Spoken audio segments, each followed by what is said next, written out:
Hello, everyone, and welcome to this episode of the FCBDU podcast. And my name is Deanna, and I am your host.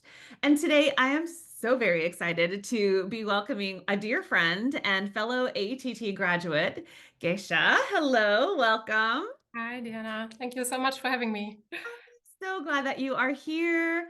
So, today we are talking about all things kind of like grounding and nervous system and introducing you as our very new instructor here on FCPTU. Thank you so Yay! much. Yeah. And we were just talking Really how unreal for me. yes, I'm so excited. I've been like waiting on, well, it's been a year, right? Mhm. So I actually had Geisha's first class.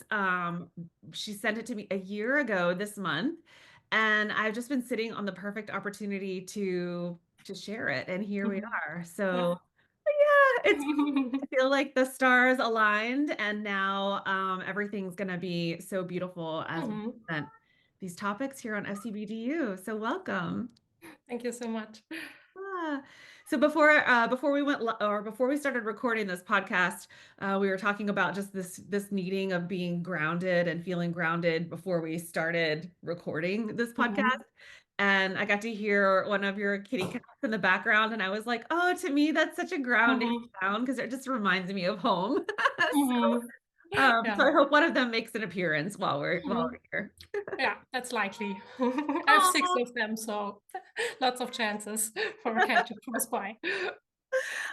So good. So I thought we would start today just by letting people get to know you a little bit. So you are I'm going to turn this over to you to do a little intro, but we've been of course following each other online for many years and finally got a chance to meet each other a couple of years ago in Mhm. person, and I just felt like we just totally clicked. Like as soon as I saw your face and my face lit up, and then as soon as Oh, thank I you hugged so you, much. I just felt this sense of calmness and of presence and just like we had known each Oh, other wow. forever. So I was just, Oh, thank you so much, Diana. yeah. So every Really. time I see you, my face just lights up. You're a bright light in the world. Oh, thank you so much. Yeah. So can you tell us a little bit about your background? First and foremost, like before dance, like what's your background? Before dance, well, I started dancing really early, so there's not much to it. I started dancing when I was 17. So I think fat chance belly dance style or tribal style, as it was back then, really shaped me as a person and also my confidence and the way I can talk to people and the way I, act in the world because it became such an important part so early in my life. Mm. Um, yeah, and when I was 17, I started dancing, and when I was 19, I went to university to study psychology, and became a psychologist. And I don't know, I think in different countries it's different, like the job titles or what you have to do to become a psychotherapist. So in Germany, you have to study psychology or clinical psychology, and then you have to go study some more years to become a psychotherapist. Um, and I did that. And at the same time, I was dancing. And I think about the same time when I was finishing my psychotherapy studies, I also started teaching dance. Um, yeah. And now I'm teaching weekly classes and I have my own practice. So, yeah. Yeah, so that's so amazing that it sounds like, Fat Chance Belly Dance style and your career in psychotherapy really like started kind of coming, they came together around the same Mhm. time. So one Yeah. influenced one and one influenced the other. And I love that. Mhm. And so you've really been working with your psychotherapy background in Fat Chance Belly Dance background, kind of merging them together for a while. Yeah, right. Yeah, I love that. Yeah, and I always at first I was searching for ways to incorporate the body more into my psychotherapy work because for me it's really hard to sit all day and just talk, and think. And I was thinking about how can I use what I learned in dance and doing warm up and such things in in my therapies. I think my patients really found it strange, but I just started to tell them, "No, let's get up, and we're shaking, and let's move around." So this is the way I first started merging the two fields, and then I thought, well, why not try or give what I have to offer from my expertise in psychotherapy to the dance community and share some of my knowledge there, which I think I did when I was teaching classes anyway, but then I proceeded to make it more official and started to offer psychology-based dance workshops. Yeah, Yeah. and people liked it, so I'm glad that the word came up to you, so I'm here now. Well, I mean, as we know, we hold emotions and we store emotions in our body. And so, um, even, even people that aren't aware of that when they're dancing, it kind of like some movements can make them feel different emotions just depending Mhm, on where they're storing these things in our bodies. So the fact that psychotherapy and dance, Fat Chance belly dance style, especially like this group style, where you're not only your energies, but then feeling the energies of those around you and kind of working through that. I mean, it's kind of the perfect blend, really. mhm. Yeah, it is. And I started noticing, I think the first workshops with psychology I were offering were based on like a body image and looking into the mirror, because that was the first things I noticed were really difficult for my students, that they weren't using the mirror or were looking into it too much, but I could see they're not checking on their posture, but checking other things. So that was my first attempt to bring some of my psychology stuff into dancing, to work with the body image and to make the mirror your friend again in the classroom.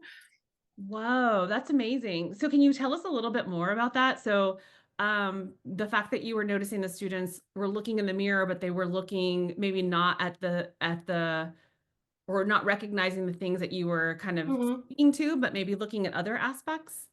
Yeah, you can see it. I think when it's normal to check the way your shirt is sitting or something, so you're adjusting it. But when I noticed that that they were turning, but not to see the movement, but to see the belly or something. And I was, I didn't address it directly because I don't want to shame them, but that had me thinking. Or other people that I thought use the mirror to check if your elbows are still up, or something like that. And they were like, no, no, I'm not looking into the mirror. I'm just looking at you. Um, so, yeah. Wow.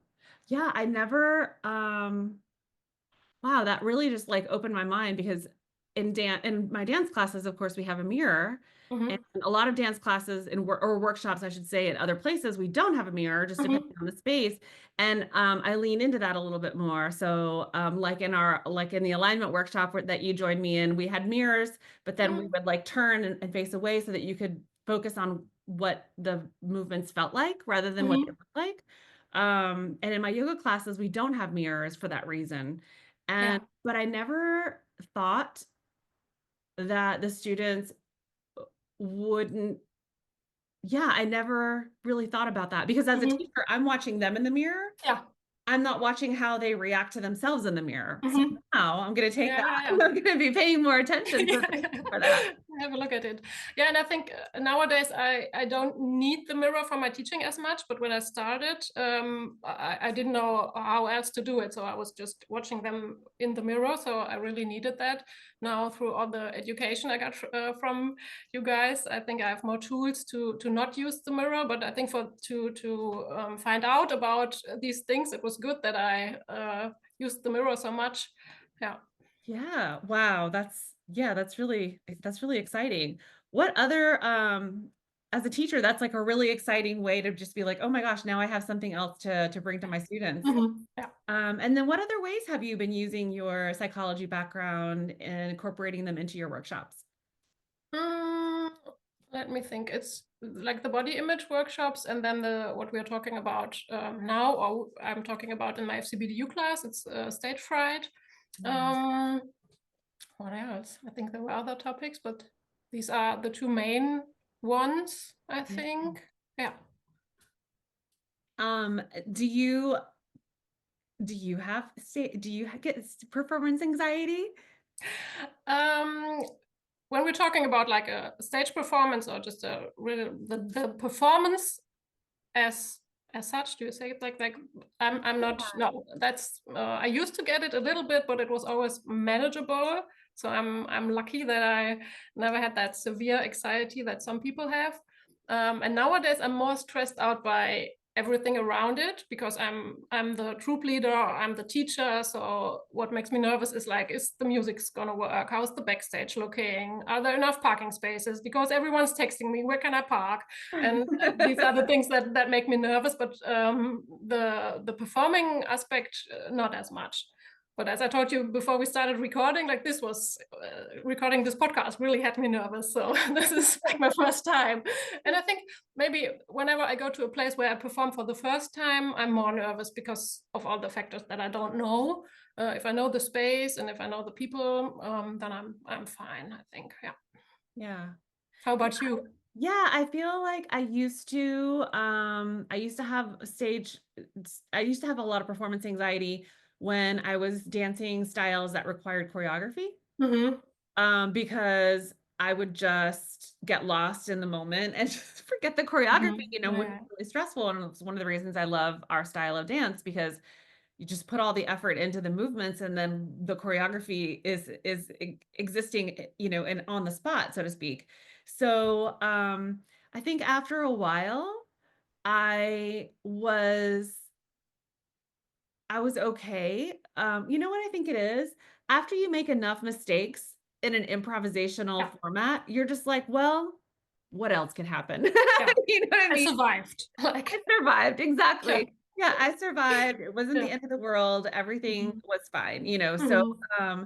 I think just going into that, and so now my anxiety for performance is more around making sure that my students feel safe and making Yeah. sure that they have what they need, Hmm. that Yeah, everybody has the best absolutely. experience, just like what you were saying. Yeah. Because that's the part where you're dealing with a lot of other people's emotions and making Hmm. sure that you're addressing, like, maybe this person is more anxious about their costuming, and maybe this person is more anxious about not knowing the music, or this person's more anxious because they're leading a part of it. And so just kind of like managing Hmm. all those different aspects of Yeah, performance absolutely. Yeah. anxiety. I feel And I like think oh, go I ahead. wonder if that's part of why we are not nervous anymore because we're in another role and we can't freak out, you know? Right. So Right. we can't. So it's Yeah. I guess it's like the mom. I mean, I'm not a mom, yeah. but I can Hmm. imagine it's like a mom with her kids, and she's just Yeah. like, "There's no time for that. Where I've got to Hmm. get the kids Yeah, ready," and absolutely. Yeah. doing all of Hmm. those things. So, Yeah. oh, I there was the kitty. wondering that just before we started recording, if that's also part of why I'm not that nervous anymore. I Yeah, don't know. just taking care of everyone else. Yeah. Um, and so that's, I think, where our gratitude meditation comes into Hmm. play. So um, Liz is always so great about remembering to do gratitude before we do a performance. She just gathers us all together and we go through gratitude together. And I love pranayama and I love breath work. So I added for my personal practice, I added breath to Hmm. the, Yeah. to the gratitude. That way I'm breathing in, I'm breathing out in different parts and just linking the breath just to calm myself down. Hmm. And I Absolutely. did realize that my performance anxiety got a lot better, or my nerves, I should say, got a lot better when I learned to breathe. And Hmm. that sounds Yeah. weird, and we've had those conversations. Yeah. But yeah, the breath work with Hmm. the nervous system is huge, and I love that you guide us through that in your class too. Hmm. So Yeah. so I don't want to give like too much away about your class, Hmm. but can you tell us a little bit about how your class helps us with performance anxiety and just learning a little bit about the nervous system?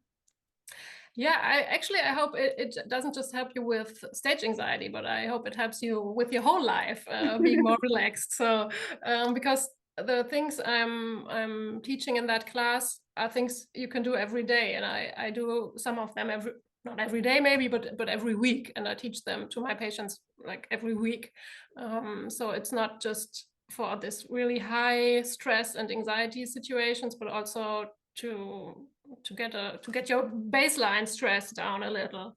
Um, so the first thing I'm talking about is like, what is the nervous system and which different states can you be in? How can you notice which state you are in, and what can you do to shift into one that's a little more comfortable? So, yeah. Yeah. Should I go on? I don't know how much I can tell now. Yeah. So it's Yeah. Go on. Tell us okay. a little bit more. So what I realized, I'm a cognitive that's a hard one to say, behavioral therapist. Yeah. So usually in my practice, I'm talking a lot about the thoughts you're having or your beliefs. So it's a lot about what exactly is it that you're afraid of, and is that true, and is it necessary, and blah blah blah. And that's, I think, really helpful and interesting. But what I love about working with the nervous system is that you don't have to spell out what you're afraid of or what is going through your mind, because you're just working with your body, and you don't have to get into those thoughts as much as you would when you're using a cognitive approach. So you can do it. It's a bit like in our dance form also. We don't have to speak the same language, but we can use our bodies and to work together. And working with the nervous system, I think, is similar. You even if you don't speak English, you can probably follow my class. You can do the things I'm doing there. Yeah. Some of them, yeah. I just made a note about being afraid of. And so I'd love to kind of dig into a little bit of this. Um, when you said that, if we think about dance and just kind of going back to anxiety over dance, and maybe we can look at this in two different things, because I found like there's of course there's stage fright and stage anxiety, but there's also like dance class anxiety. And a lot of people Mhm. don't show up, don't come to dance, or don't, they want, like, maybe they want to have a dance class or they're interested in dance class, but they don't actually, they're afraid, right? Mhm. So I'd love to kind of speak to that for a moment, and then get into a little bit more of the stage fright around performance. But I don't know if you realized that in your area, if there are people that they're really interested in dance, but they're just, for some reason, they're scared to show up to a dance class. I don't know if you have any insight as to why you think that is, and how we as teachers can kind of ease potential students Mhm. into feeling more comfortable with attending class. I don't really know what the situation is like, because I think our community, I think it's the same, or maybe it's different in the States, but it's so small, so that I don't really know how many people are out there looking in and wanting to come in but don't. So I'm not sure about that. So it's just like more individual stories that I heard, that people told me, yeah, I've been thinking about it for some whatever, weeks, months, years, and now I'm here. Um, and I think mostly it's because of the belly dance aspect, that they Mm. think about the belly, and being, when they see us on stage, they think they have to show their bellies. I think that's one aspect, that and they're not comfortable doing that, or they feel like they are too stiff, too, how do you say, unmusical, or these things, that it will be embarrassing when they show up, that they, I think all of us do it in different aspects, that we think we have to be flexible to do yoga. We have to Right. be flexible and know how to dance to attend a dance class. Right. So And you're like, yeah, no, that's why you come. yeah, right, yeah. But that they think I'm too inflexible, I'm too whatever.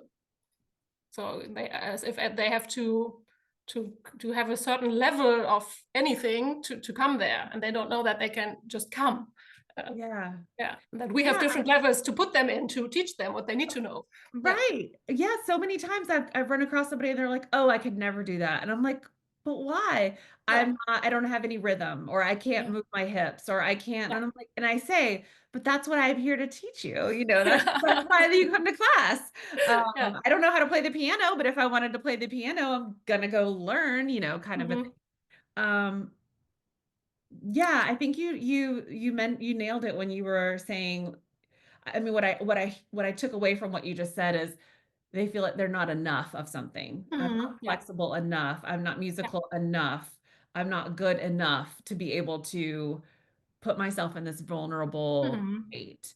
Yeah, Um, because I think when they see us perform or see pictures of us, like this is the social media side of it. Like we are perfectly done with our makeup and the hair and the costuming, and they think, oh, I'm not as beautiful. I can't do that because they don't know like how we are taking the trash out every day. So right. so, They're not seeing the behind the scenes where we're like in our pajamas trying yeah, to do a shimmy or trying a new combination or yeah, something. with greasy hair. Exactly. And no makeup and whatever. Yeah. That's such a good point. Yeah.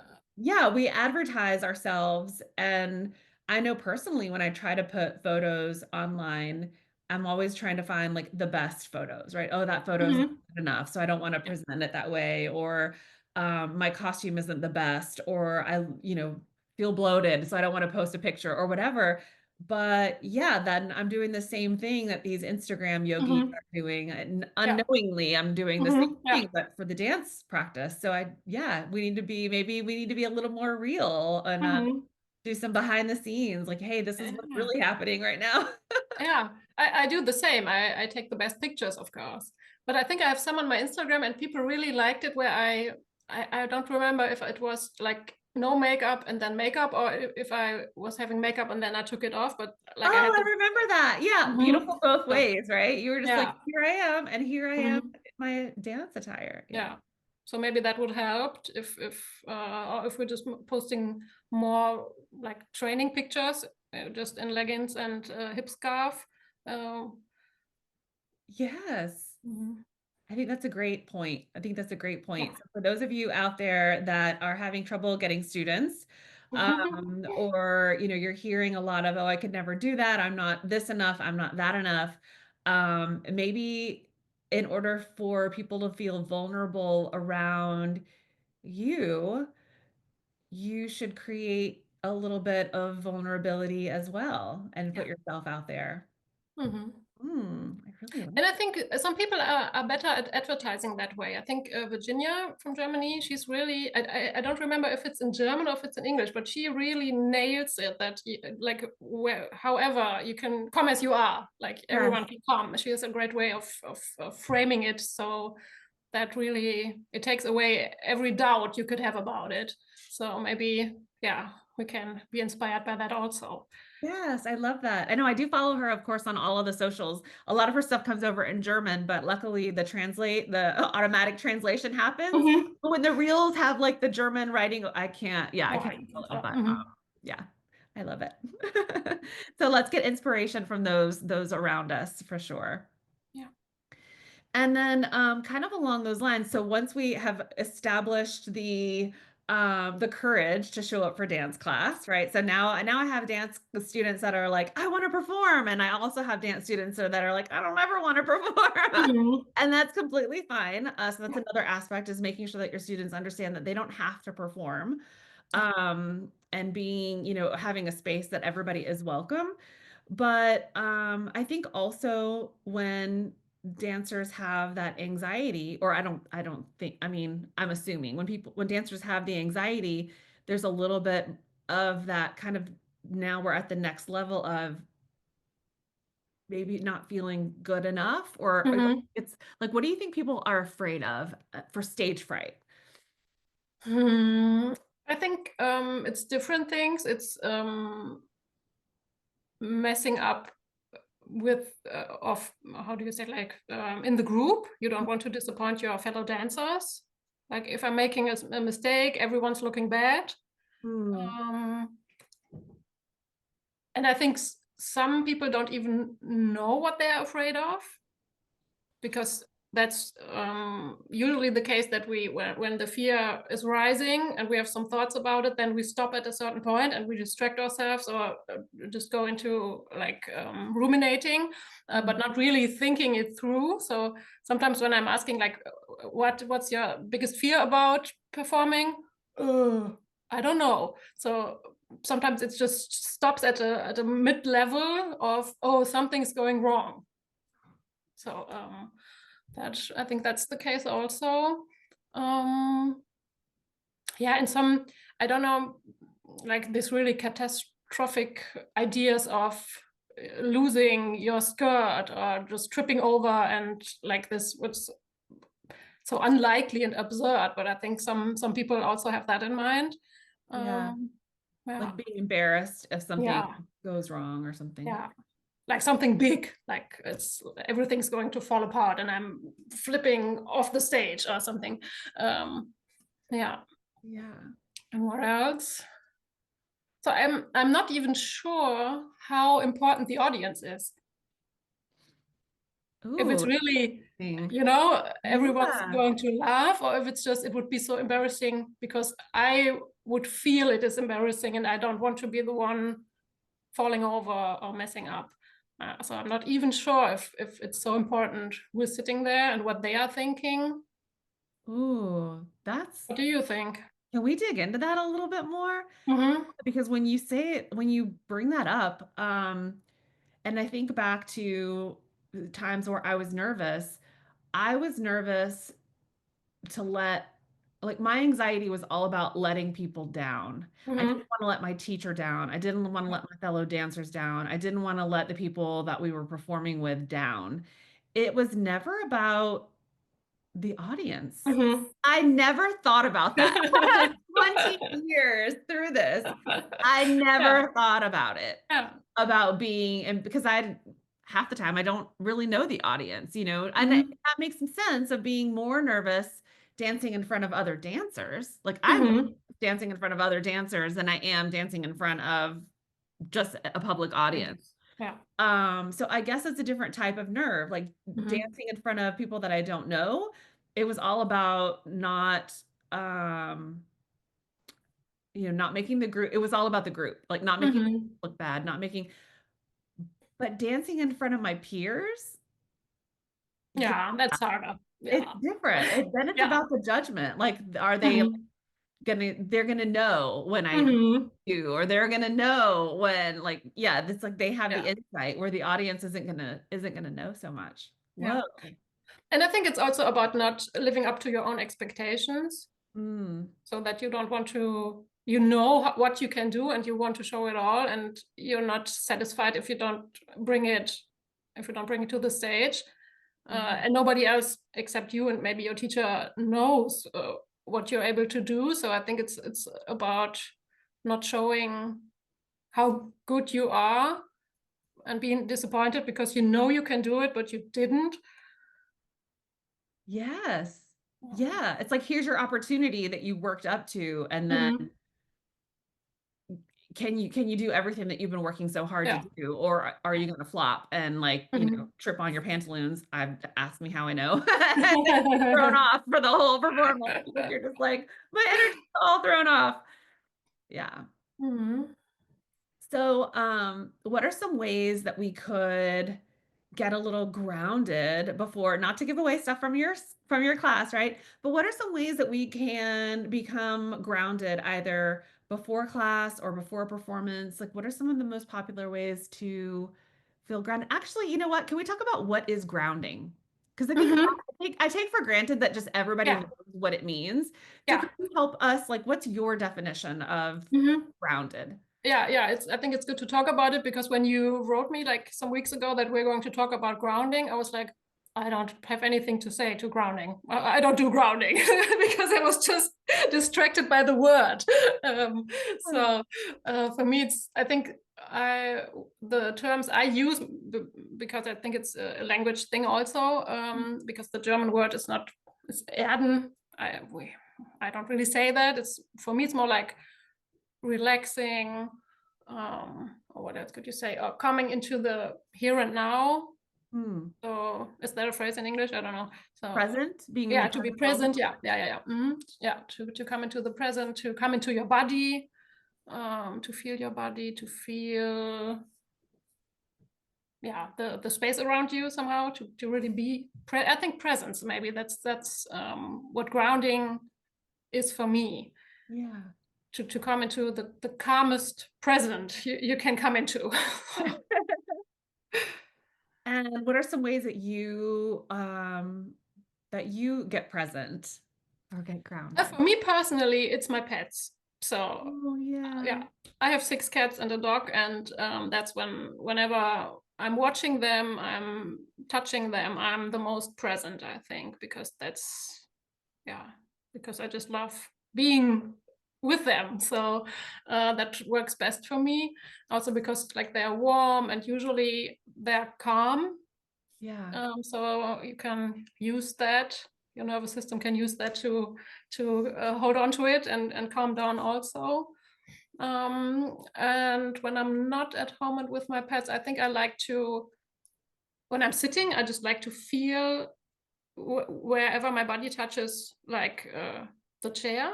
I think Mhm. that's really easy for me to really feel it and to try to become heavy in that places. Yes. Um, and like the shortest breath work thing for me is to when I'm breathing out to lower my shoulders.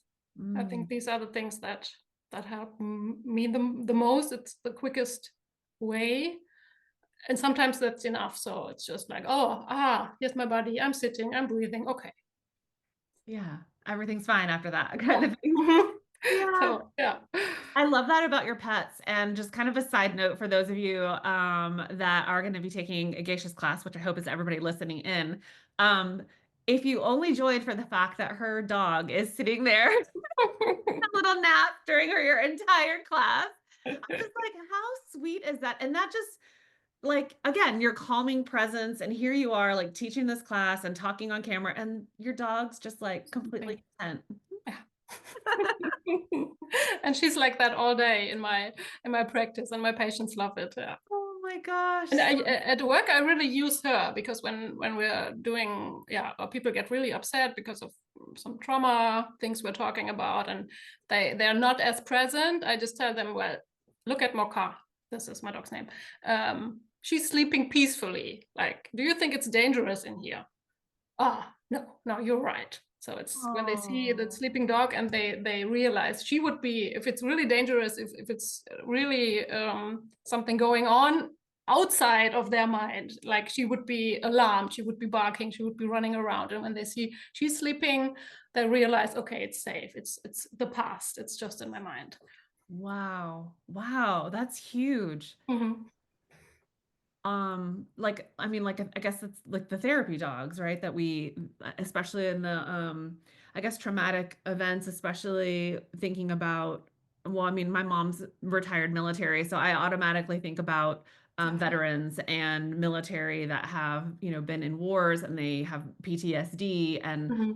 just their mind is in the past. And Yeah. so, yeah, being able to feel present and look around you and have proof Yeah, that's right. that That's the proof because I can tell them you're safe now, and maybe they believe me. But when they see the dog is sleeping, that's like, okay, yeah, you just know it's safe now. Nothing's happening here. yeah. Oh, that's beautiful. Thank you for sharing that. I think I get grounded in a similar way. It's so interesting language, right? The fact to Mhm. hear that I just use grounding as a regular term in my vocabulary Yeah, every day. And so yeah, we're an international community. So I would love for people to comment and tell us yeah. what that word is in your language. Like what's your language and what is present or grounding? Like what does it mean in your language? Like what's the translation? That'd be really cool. Yeah, I interesting. want to know. I want to know. Yeah, for me, it's the breath work. Mhm. Because I just have worked so much in being able to um nasal breathe, but extend my exhales. So let Mhm. my exhales take a little bit longer than my inhales so that the vagus nerve activates or stimulates, which is interesting how you stimulate the nerve that calms you down. But it, Mhm. Yeah, it yeah, sounds so backwards. yeah. But stimulating the nerve that calms your nervous system by extending the exhales, making them a little bit longer than my inhales. But every time in our so far, like when we've been together in this call and we talk about grounding, especially beginning well, before we started recording, and we said, well, let's just get a little bit grounded. I notice I place my feet on the floor and I spread Mhm. my toes really wide. Mhm. Yeah. And I just Sometimes notice. literally grounding stuff. Exactly, exactly. Just noticing how the floor feels underneath all parts of my feet. Mhm. Um, and I tend to start my dance classes that way, like spread your toes wide, feel the ground underneath you, and rocking forward and back, Mhm. and keeping your knees soft. And yeah, just having that lower part of your body feel heavy, Yeah. feeling rooted. Um, Yeah, that's really Mhm. helpful for me. But isn't it interesting how our gratitude meditation that a lot of us use to get grounded or get present is like with touch, right? Mhm. Touching Yeah. the floor, we're touching our ears, we're acknowledging, like we're touching and we're just yeah, there's movement to each aspect of that. So it brings your Mhm. attention to where you are right now, where you're Yeah. actually physically standing or sitting or dancing. Mhm. Um, so yeah, our gratitude meditation is like the Yeah. ultimate It's way. amazing. Yeah. So great. Okay. So I want to make sure that I'm respectful of your time. So before we kind of start wrapping this up a little bit, can you tell us what can students expect from your class? Like what are you hoping that they walk away with after taking your class? I think as in every class on FCBDU, you really have to join me in what I'm doing. And I know for myself that when I'm watching things, I'm like, I'm just looking into it and I'm skipping forward. Or so, and I think if you do that, you won't take away much because it's like, huh, that looks strange. I don't know how should that help. But I really hope that when you click on it, you take the 30 minutes, I think it is, and do it with me, and that you can feel in your body that it really relaxes you. And if you watch me, you can see like my how my voice is getting deeper through the course of the class because that's my where I'm getting a little anxiety when I had to record it. So and I noticed that the things I'm teaching there that they're working because they were relaxing me so much during the recording. So that's how I know that they work. And I hope you can not only see that in myself when you're joining me, but also feel it in yourself. And there are quick exercises you can like do every day. And I hope that you can remember them and yeah, do them every day or maybe twice a day. So you can really, yeah, well, it's difficult for me to say in English, but like when we're talking about things in therapy, we say like the firemen, they don't practice when it's burning. They practice beforehand. So Yes. you have to know the things so that you can use them when you're really anxious. I think you can still if tonight's your performance and I think you can watch the class and it will help you, but I think it's better if you watch it beforehand and practice the things so you can really use them backstage or whenever. Yeah. Yeah, I think that right there is a huge takeaway, right? Because I'm also guilty. I have so many classes on FCBDU and I get so many classes sometimes at one time that I'm like going through them really fast, especially if I know the instructor and I like completely trust what they're doing. Mm-hmm. And so, but when I'm so fascinated by your class and I was just it's such a great topic that we haven't had on FCBDU Mm-hmm. before and I just love spending time with you and hearing your voice and seeing your face. But I just sat there and just enjoyed your class. And don't forget, like on FCBDU, you can slow the class down a little bit, Mm-hmm. right? You can speed it up. I don't recommend speeding the class up because it's all about bringing in that calming presence, but just reminding people that they can actually slow the class down even more, especially if you're feeling really anxious, right? And just Mm-hmm. let the breath work and let the guided meditations and let the even just the voice like getting a little bit slower Yeah. bring in that sense of calmness. I think it's Mm-hmm. beautiful. Yeah, you just can just hit pause if you want to repeat one of the exercises because sometimes you need to do them maybe twice to really feel the effect. Yeah. So really take your time with it. Yeah. Yeah. Oh, I love that so much.